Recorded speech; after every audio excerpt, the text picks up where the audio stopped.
Spin to win, another best of 3 series. We got the cup going on, and on the left on our first map, Infernal Shrines, we got the off-season agents with Simply TC on Garrosh. We got Kratodel on Imperius, Samo plays on Kerrigan, the no-scope Ninja with Lucio, and White Tiger on Jaina. It's actually a pretty good comp that they got here.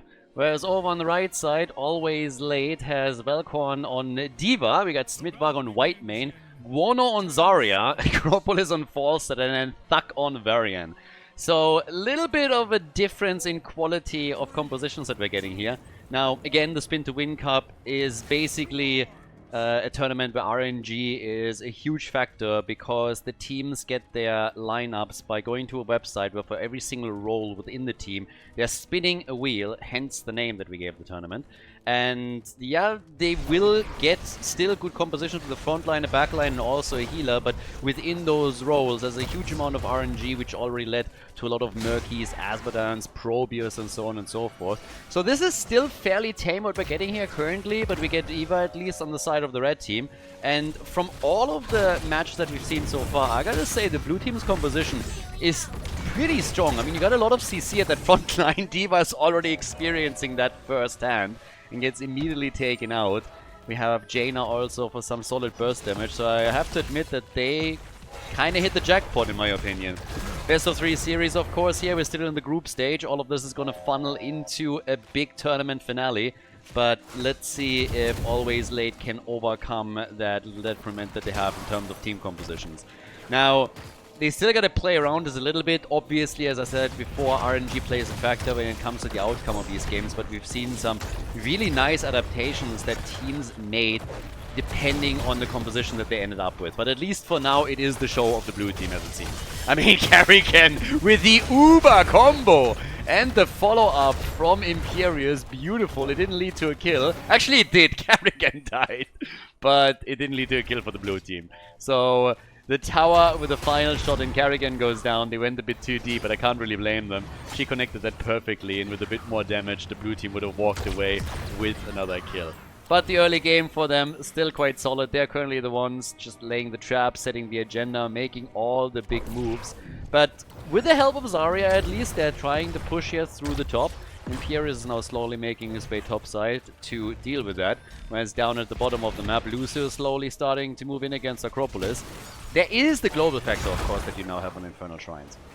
With Falstad in the hands of the red team, there is a chance that they're going to make some plays around that. We have Varian now with Taunt. We're getting for White Main on level 4, Martyrdom. We have Rushdown on Diva. She's also going to play a bit of a role when it comes to control of shrines, or at least so I would assume. That's the way we've seen her played in the past, when she was actually taken by choice and not just randomly pushed onto a team. Now, Falstad, after going into Boomerang, went now into Static Charge over here, so we started things off with Gathering Storm. And for Zarya, we actually get Gimme 20 here. So, no speeding up for anybody. Normally you see that combo more so when Garrosh is on the same side. In this case, I guess you could still have tried to make a bit of a play with Varian there. The blue team attempting to steal that camp away, and the red team is obviously having some words with them. And they take it! Nicely done. Varian is also moving in, but is not fast enough to connect the taunt here. Good move also from Simply on the side of the off-season agents, as he's able to slow Varian down as he approaches. Shrine is up, and the first Shrine minions are already getting attacked here. White Tiger, careful, Falstad wants the kill, and nice save from Garrosh as Varian was already just getting into the back of the team, ready for a taunt and a killing blow. So the red team, after initially losing a couple of their heroes, is now taking the big lead on the shrine. Falstad even moving towards the top to deal with the camp that was taken up there. Only the blue team went for their shaman camp. So when it comes to sheer camp control and setting it up on lane, blue team definitely making the smarter moves. Falstad has to be careful that he doesn't get killed as Kerrigan rotates over to get with Imperius. So all of a sudden it's turned into a 3v1.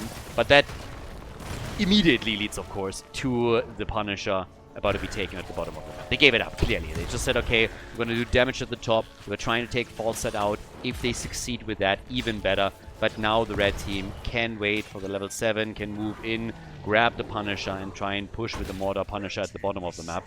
Blue team has so far made good moves. Let's see if they're baiting this properly over the wall. Looks like Garrosh is already in position for exactly that. Does it. Perfectly executed here for him. The only thing is that the red team is apparently not in a position where they say, hey, we're going to push with that. Or they're going to be late. One of the two. And I mean, they are always late, so I think they are just trying to stay in character here because they're actually rotating down now.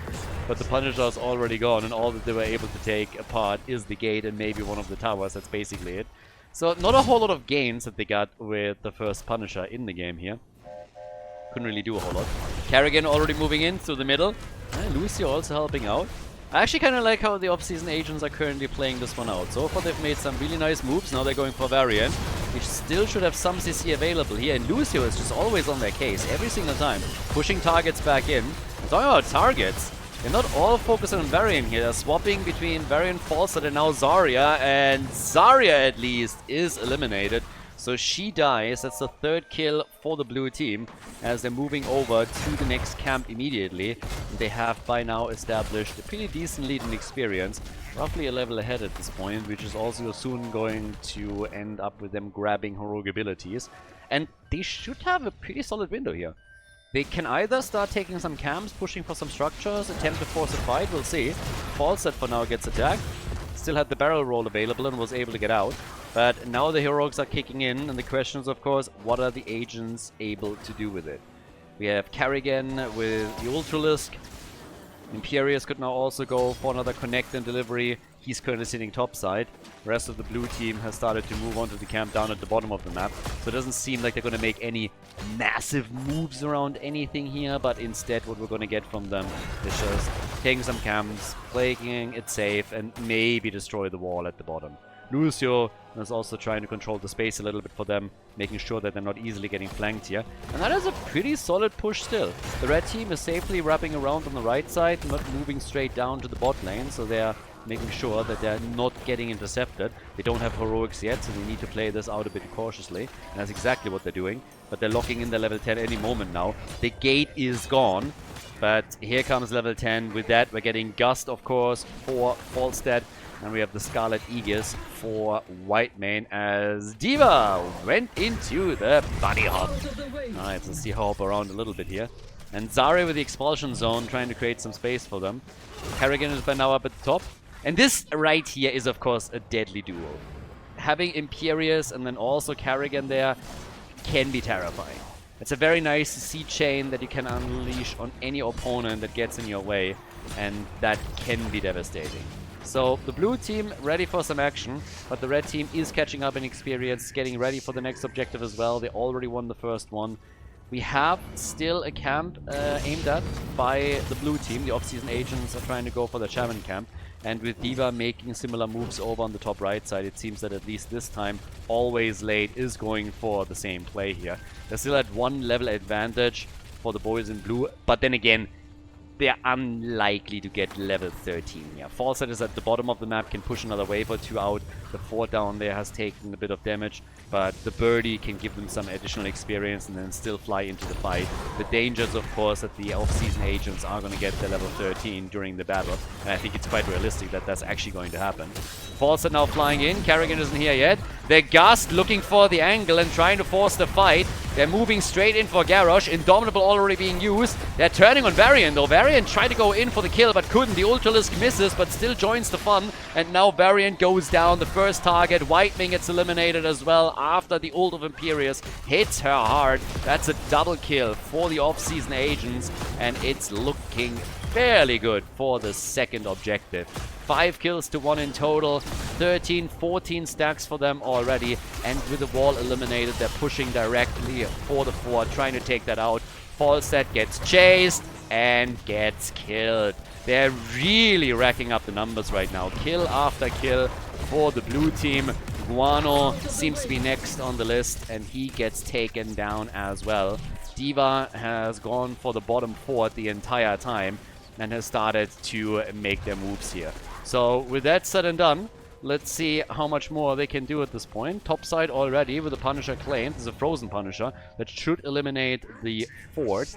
And down at the bottom of the map, There, of course, we're having right away Welcon now being chased away by Kerrigan, so they were even able to save that fort.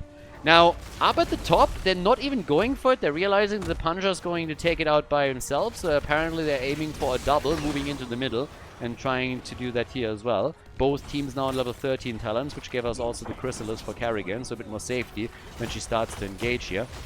Jaina, by the way, went into the ice barrier, and interestingly enough, Jaina has still not completed her level 1 quest, or their baseline quest, so she doesn't have Icebook available currently.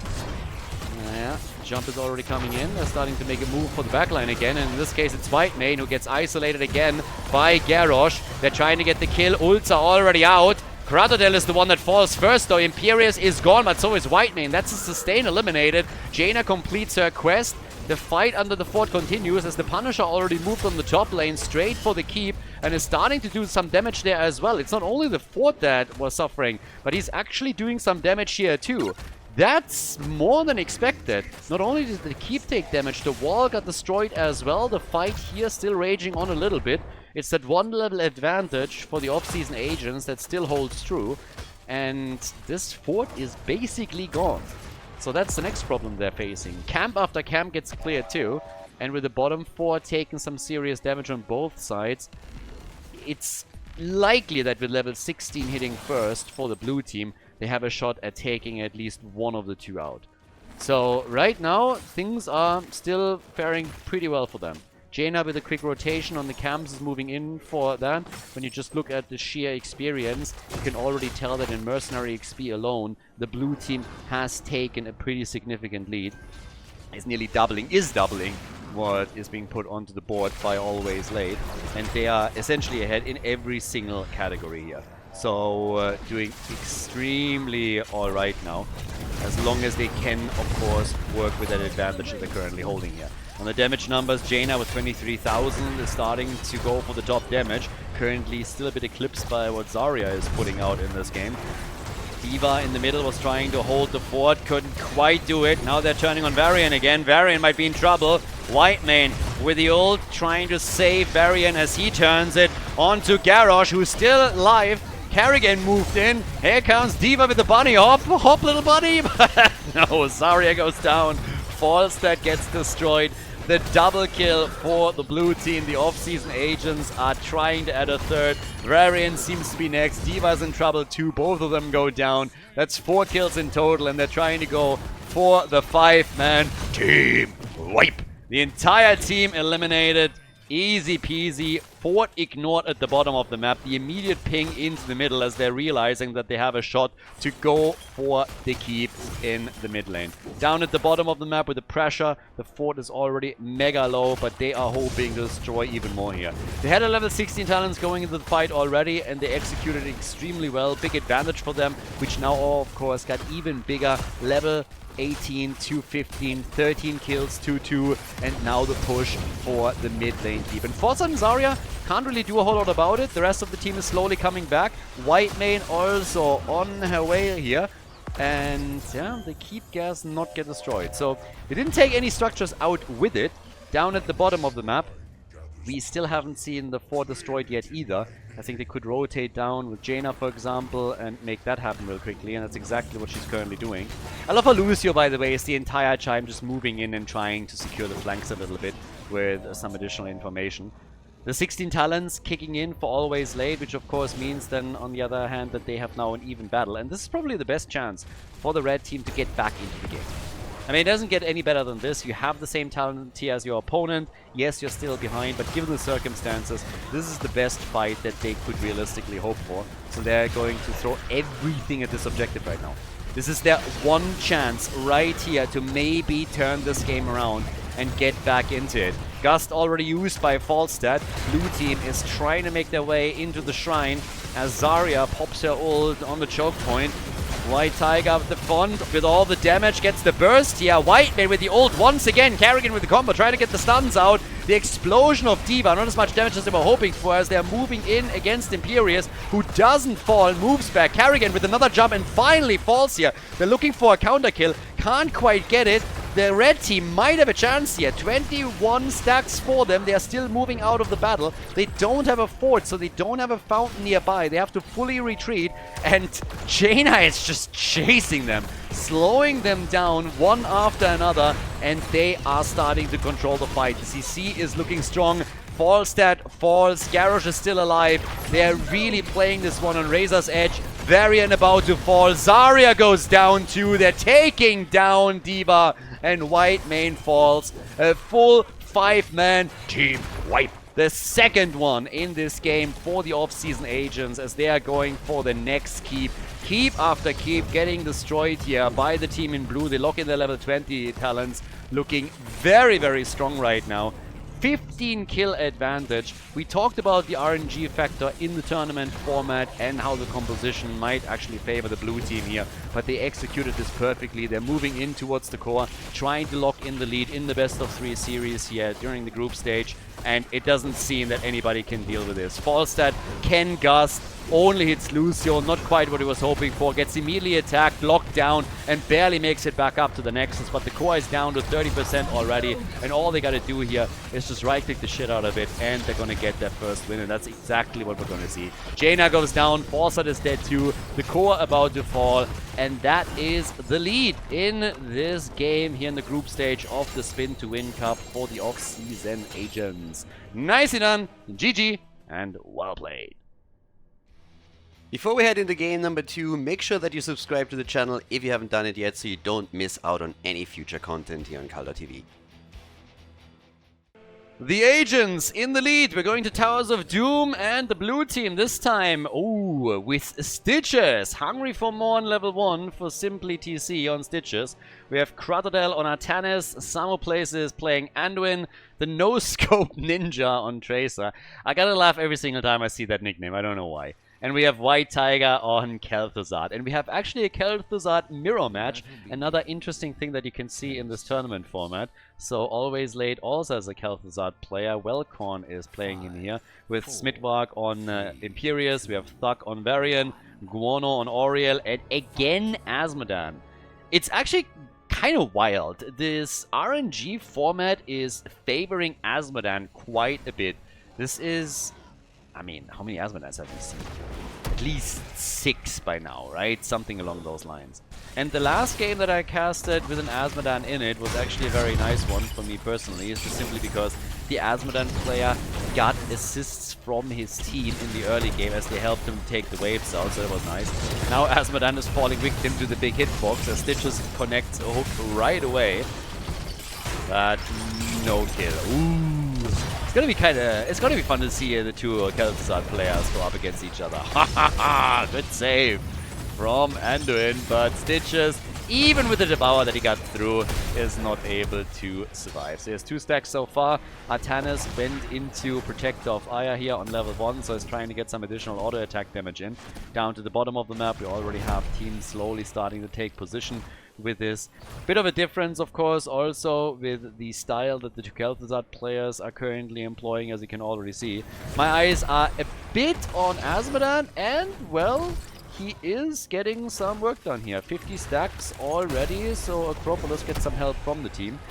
As you can already tell, they have a bit of a problem here in the sense that they are essentially relying on 2 spellcasters for their damage. They have Kelthuzad and they have Asmodan, so that makes things a bit dicey. Where on the other side you have Tracer to help Kelthuzad out, so that's some auto attack damage. It can just sustain the damage real nicely. And oh my god! Kelthuzad on the blue team on a rampage as he gets a double kill. They moved in for the camp and 2 heroes were not enough to deal with that. So outnumbered and outclassed as both of them go down. That's a camp stolen. Pumpkins for the blue team. So a nice start for the off-season agents. They initially lost the first blood, but now they are here with a double kill. Level 4 already in their hands. And let's see if they can do a bit more.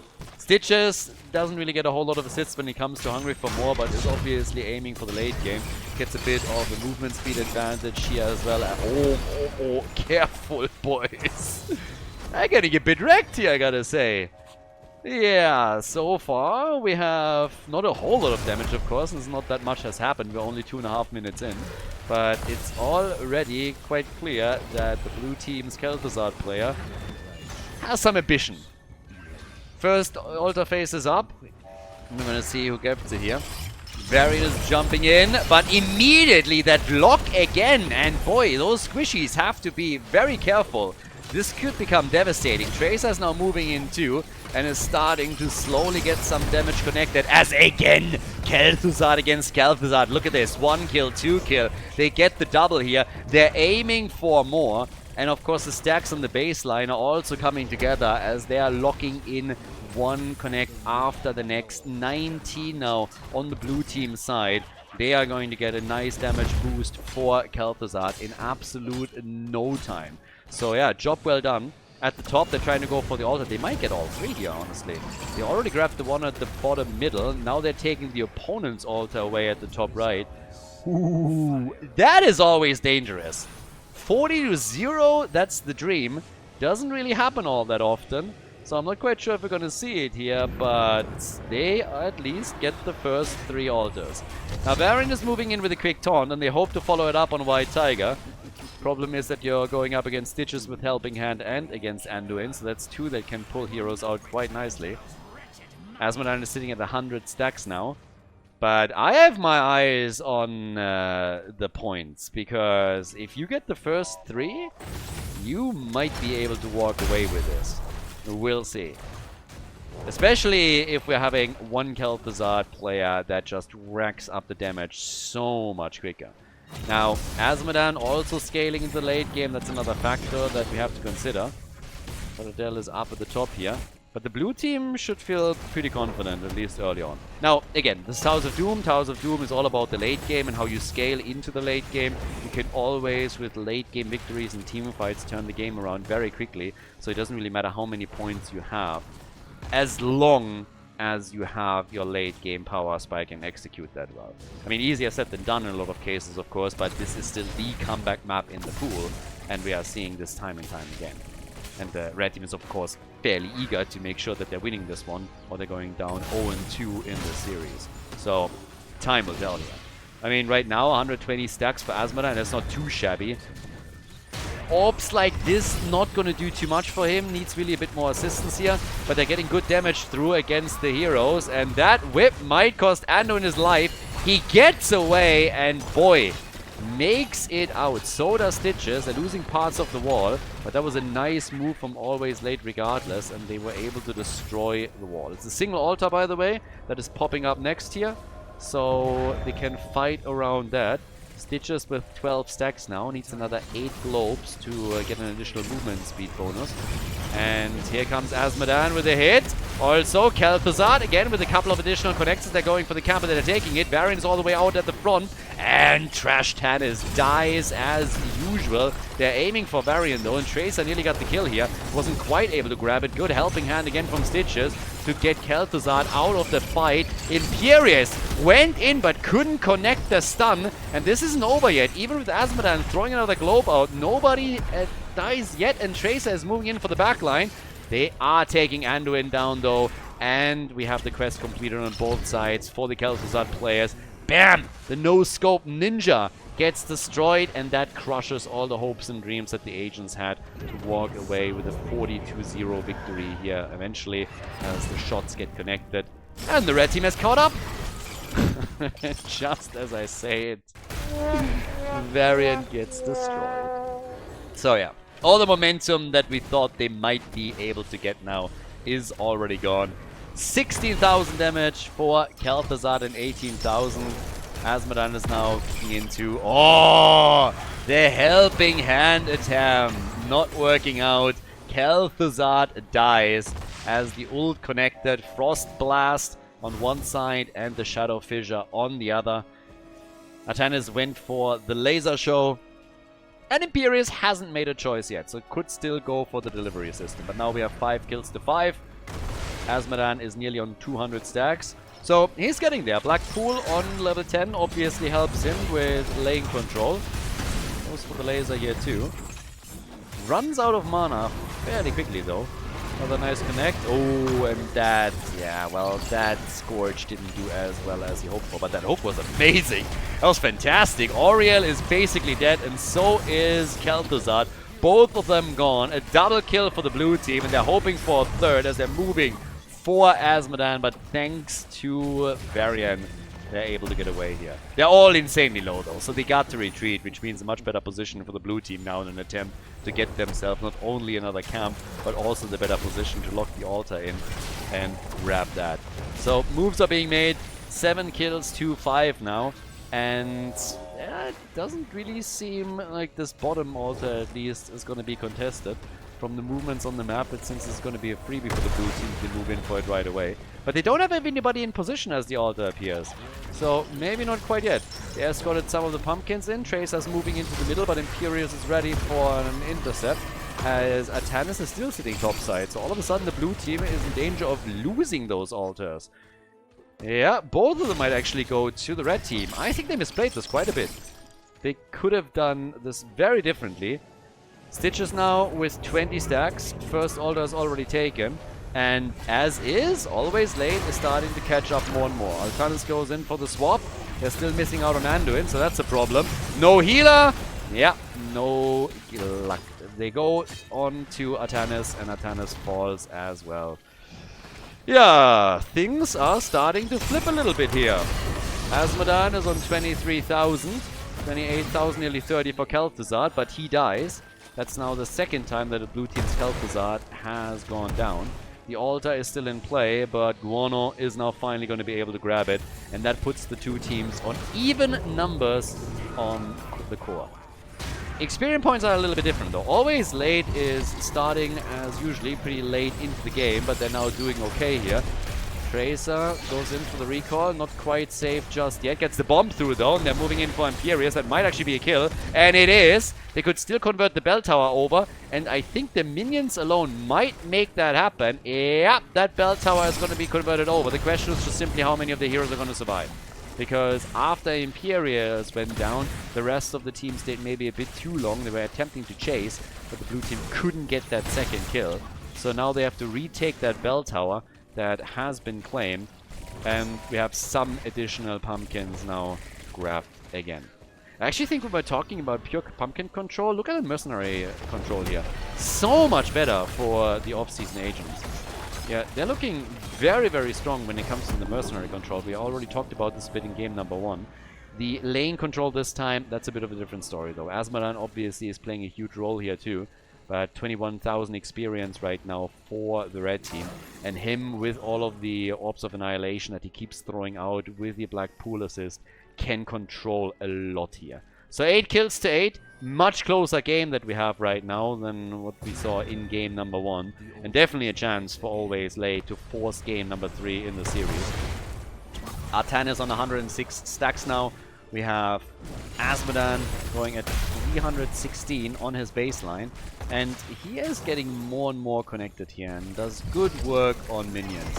Again, Kelthuzad comes in and full on execute on Anduin. Varian jumping in too with another taunt. Your mother never loved you. No! And then Anduin goes down. Yeah, but the problem is Kelthuzad gets punished for it, so he gets dropped too. 4 versus 4 now. And yeah, off we go. It must be so easy for Varian to taunt Anduin, honestly. You were a mistake. I was like, we know, we do. 9 kills to 9. Level 16 talents. And with only 1 altar there. Oh, the hook! Very nice. Hook comes in. But again, the choke point control from specifically Blue Team's Kelthuzad. Shadow Fisher connects as well. And that choke point damage, they need to get out of that spot. You keep funneling into it. Boys, learn your lesson, please. I mean, now Varian is dead. The rest of the team is on the run. And I think Imperius is also not going to make it. Nice swap, close distance swap from Artanis. And that's a kill right there. Level 16 is in. Artanis with the channel. They grab the altar. That's 24 points to 28. And the lead in experience as well for the off-season agents. 4 bell towers to 4 after they retook the bell tower at the bottom left. And now, once again, as we've seen so many times in the last 2 games, they're stealing away the opponent's camp. So the camp is taken. They're trying, of course, to convert the bell tower over as well and get themselves a little bit more momentum. Red team still has to wait for Imperius to come back. With level 16 talents, we now get the total annihilation. And the quest is completed, so the baseline quest is completed too. Azmodan is getting good damage out. It's sitting at 43,000, top damage in the game. A few more shots are getting fired here as Azmodan is pushing the top. Has of course also trade assistance that he can consistently use here. And we get a triple altar phase now next. 5 bell towers to 3, more pumpkins taken. And the red team with level 16 talents that they now grab have to bring this back. Teamfight victory is pretty important for them. Stitches is of course increasing his hit point pool, is sitting at 33 stacks on his level 1 now. Movement speed bonus is at 10% at this point. Oh, Tracer eats the damage here, is still able to get away.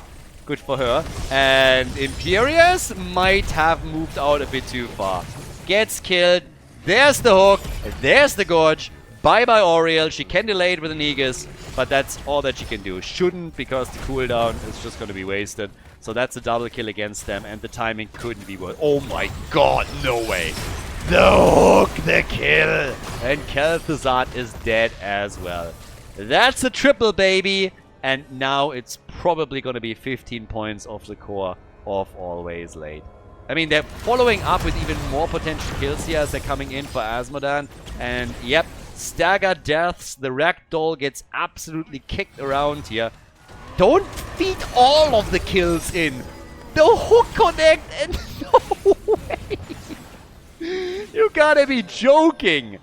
They're staggering the deaths one after another. He hooked every single one of them and they got kills out of it. So now we have all of the channels happening. They can move immediately then for the boss too. With ease, could get the bell tower conversion here too. If the death numbers would have been any higher, they could have gone for victory already. But they can still put the core down to 3 points. They already have it on single digits. Level 20 is in reach and just insane. I mean, honestly, the hooks and all the plays at the bottom, maybe the red team should have been a little bit safer there. But then again, those hooks were monstrous and some of the connects that we saw from the damage dealers were on point too. So now they're going into the middle to convert the bell tower over. The red team is eager to try and grab the one at the bottom of the map. So it could be an exchange, but this is still, yeah, I mean, pretty wild. Currently, we're looking at level 20 talents that kick in 25% of a level. 38 stacks for Stitches, 155 for Artanis. And the fight straight up in the middle. Artanis is missing as usual. Useless. And they kill Stitches. They kill Anduin. The comeback is still possible. The comeback is definitely still possible. Attempted kill against Imperius, who makes it out, but the level 20 talents are now there. But yeah, Artanis not being with the team as they're forced into a 5 versus 4 didn't really do them any favors. So right now we got a laser upgrade. We get the bell tower back, and it seems like Kelthuzad is a bit of a death wish, and ta-da! It has been granted. Death wish granted, but has shifting malice over here as well. We have him now already back to business up at the top.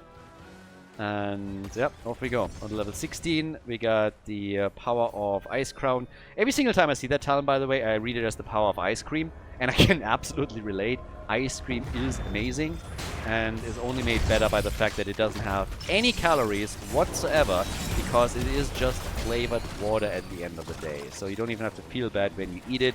0 calories on ice cream, as we all know. Yeah, level 20 versus level 20. So maybe we're gonna go for that comeback after all. A couple of shots have already been fired. Death Chill on level 20. We got Impervious, the Diamond Resolve. And the laser show is now starting up as they're all fighting for the next altar. This could be the last one, depending on who wins it, of course. All that the off-season agents need is one more altar, and they win this series. But can they pull it off? 5 versus 5. Big damage from Azmodan. 62,000 for him. And Trash Tanis is dead again. Doing what he does best, getting wrecked. And the channel is interrupted by Tracer. Oh, good kill against Kelthuzad. That was important. And they get the gobbledygook, gobble up from Stitches. Another kill on Varian. The Gorge was on point. And with Azmodan getting eliminated, this is probably curtains for Always Late. They're losing the entire team here. Only Oriel survives, and not for long. It's going to be another 5-man team wipe. As the channel is happening, Samoplace is going for the win. That's the W. A 2-0 victory for the off-season agents here in the group stage of the Spin to Win Cup. Nicely done, well executed as they take down Always Late. GG.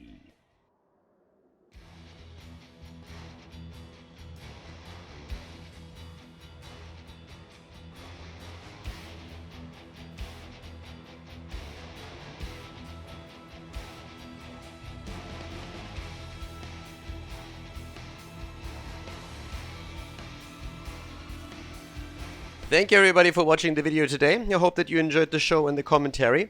And keep in mind that the spoiler protection that is going to run for the rest of the video is made possible by all the support on patreon.com. So guys, if you want to support my work, if you want to help me start new projects and keep the spoiler protection in place, please consider heading over to patreon.com/Khaldor. There's also a link in the YouTube description, and check that out. Thanks in advance, and see you guys next time with more esports coverage here on Khaldor TV. Have a great day.